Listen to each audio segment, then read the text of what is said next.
খাচ্ছে না, কারো জয়ের টাকা পয়সা নিয়ে যাচ্ছে না, কারো ঘাটের তলায় গদি মানে সাজিয়ে সাজিয়ে চাকানো নেই, মন্দিরও তাই নেই, খাবার ঠাকুরের প্রসাদ চুরি হচ্ছে। মানে ভারতের ইতিহাসে গুপ্তিপাড়া হচ্ছে সবচেয়ে অন্যতম জায়গা। আমার বলাগড় বিধানসভা, আমি নিজেকে অনেক পুণ্যবান মনে করি, এই মাটিতে জন্ম নিয়েছি।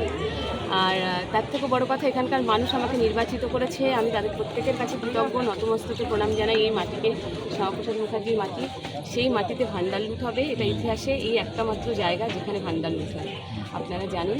আর ইতিহাসে প্রথম কোনো মুখ্যমন্ত্রী এবং অর্থমন্ত্রী এখানে আসছে। হ্যাঁ বলুন, কোথায় আছে? প্রাইভেট নাইট ক্যাপসুলের সাথে আপনারা ডক্টর রেকমেন্ডেড ডায়েট প্ল্যান কেন দেন? কারণ আমরা চাই মানুষ প্রাইভেট নাইট ক্যাপসুলের বেস্ট রেজাল্ট পাক। তাহাস আয়ুর্বেদিক ফর্মুলেশন, যেটা প্রাচীন আয়ুর্বেদিক গ্রন্থে লেখা ভেষজগুলোর রিসার্চ থেকেই ইন্সপায়ার্ড, যেখানে প্রতিটি অর্ডারের সাথে কাস্টমাইজ ডায়েট প্ল্যান এবং ফ্রি কনসালটেশন পেয়ে যাবেন। আপনিও যদি আপনার পার্টনারের সাথে একটি রোম্যান্টিক লাইফ উপভোগ করতে চান, তাহলে আজই বেছে নিন প্রাইভেট নাইট ক্যাপসুল। বিস্তারিত জানতে এবং অর্ডার করতে এখনই যোগাযোগ করুন স্ক্রিনে দেওয়া নাম্বারে। হ্যাঁ, কোথায় আছেন? কি অর্থমন্ত্রী এসছেন, সিএম আসছেন, উনি দেখবেন। উনি বলেছিলেন ওনাকে আমন্ত্রণ জানিয়েছিল মন্দির কমিটির পক্ষ থেকে মহারাজ, উনি আজকে আসছেন এখানে। দেখবেন আমাদের মুক্তিপাড়া ভান্ডার যাতে হয়, ইতিহাসে একটা ঐতিহ্য মুক্তিপাড়া ভান্ডার, সেটাকে উনি দেখবেন। মন্দির হ্যাঁ করেছে, রাজ্য সরকার করেছে, 5 লক্ষ টাকা দিয়ে করেছে। এক কথাতে বিধানসভায় আমি বলেছিলাম বাংলার মুখ্যমন্ত্রীকে, শুভেন্দু অধিকারী মহাশয়কে, উনি সাথে সাথে বলেছিলেন উনি 5 লক্ষ টাকা দিয়ে দেবো, তুমি ভালো করে রথযাত্রা করতে বলবে।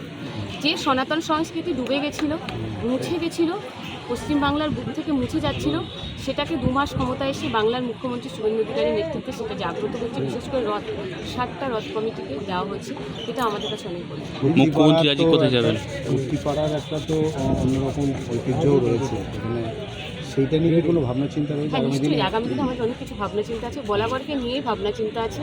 আমরা নিশ্চয়ই সেগুলো ক্রমশ প্রকাশ্য আস্তে আস্তে আপনারা দেখতে পারবেন, যেটা বিগত সরকার করেনি, 34 বছর 15 বছর তারা করেনি। আমাদের সরকার, আপনাদের সরকার, আপনার সরকার আপনার পাশে, মানবিক মুখ্যমন্ত্রী শুভেন্দু অধিকারী মহাশয় আপনাদের পাশে, সবার জন্য। মুখ্যমন্ত্রী আজ কি করবেন, মানে মন্দিরে যাবেন? হ্যাঁ মন্দিরে যাবেন, ওখানে একটা মঞ্চ করার জন্য ওনাকে সম্বর্ধনা দেওয়া হবে, এখানে মাসির বাড়িতে উনি আসবেন, এগুলো উনি পরিদর্শন আর করবেন। পার্টি অফিস উদ্বোধন করবেন? মুখ্যমন্ত্রী এখানে আসছেন, মুখ্যমন্ত্রীর সামনে, মন্ত্রীর সামনে ভান্ডার লুট। হ্যাঁ এটা তো ভালো লাগছে। তো শুনুন, এরা প্রকাশ্যে চুরি করছে, তো ঠাকুরের প্রসাদ চুরি করছে, টাকা তো চুরি করছে না, বা কারোর সম্পত্তি তো লুটে ফুটে খাচ্ছে না, এটা তো অনেক বড় পাওনা। দেখুন, সম্পত্তি লুটে ফুটে খাচ্ছে না, কারো জয়ের টাকা পয়সা নিয়ে যাচ্ছে না, কারো ঘাটের তলায় গদি মানে সাজিয়ে সাজিয়ে চাকানো নেই, মন্দিরও তাই নেই, খাবার ঠাকুরের প্রসাদ চুরি হচ্ছে। মানে মানুষ ঠাকুরের প্রতি, বর্তমান সনাতন সংস্কৃতির প্রতি মানুষ কতটা আকৃষ্ট হয়েছে যে জয় জগন্নাথের প্রসাদ আজকে চুরি করতে আসছে, এটা অনেক।